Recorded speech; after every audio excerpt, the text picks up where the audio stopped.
All right, champ. Today, we're crafting the ultimate watermelon elephant. Yes, Dad. Let's make it the biggest one ever. Looks like Ronaldo's up to something fruity. Let's build a banana giraffe and show them our creativity.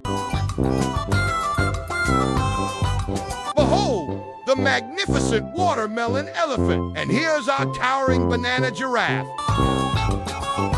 Impressive, but can your giraffe do this? Well, our giraffe can dance. Uh-oh, it's out of control. Quick, the banana giraffe to the rescue.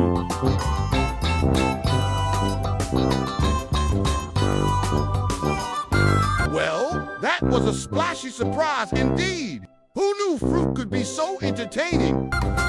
Next time, let's build something together. Yeah, how about a fruit zoo?